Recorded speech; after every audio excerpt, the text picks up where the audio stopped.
Ministri i Bujqësisë Faton Peci ka eskaluar në sulme ndaj gazetarëve, më konkretisht ndaj Iliri Mehmetajt, të cilin e ka quajtur kriminal hibrid.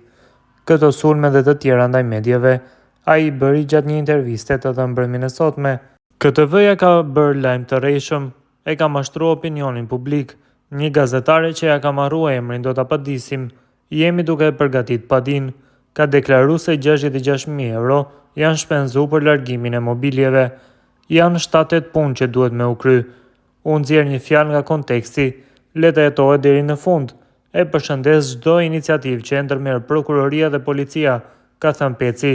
Më tej ai ka shtuar, 5 minuta pasi që policia ka hyrë mrena, mediat kanë qenë para ministrisë. Qysh është e mundur që urdhri i prokurorisë, që dikush nga mediat është i informuar, vihet për me bo filma. Kam qenë në vizitë në mbrëmje, kam shku, e kam shikuar ndeshjen futbollistike. Kur jam kthy me marr veturën para ministrisë, një pseudo gazetar analist që për mua është kriminal hibrid, ka raportuar që unë kam fshet dosje deri në ora 12 të natës.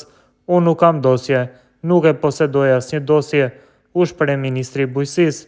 Më tej Peci insistoi se mediat po zhvillojnë një betejë të orkestruar ndaj tij, në të cilën thotë se është i gatshëm edhe të vdesë që ta mbrojë dinjitetin personal. As kërcënim, unë po du me tregu që nëse dikush është i gatshëm, me çdo kusht me tentu me më vendos njolla të paqena, jam i gatshëm dhe me vdek për me mbrojë dinjitetin personal dhe familjar, u shpreh ai. Më pas, Peci u pyet nga gazetari sepse duhen anashkaluar institucionet kompetente dhe duhet të deklaroj se është i gatshëm me vdek. Unë krejt çka kam pa në këto 4 vite, unë kam ndërmarrë dhe kam dalë përtej parashikimeve të mia personale, se ku mundem me arrit në objektiva në nivel të ministrisë.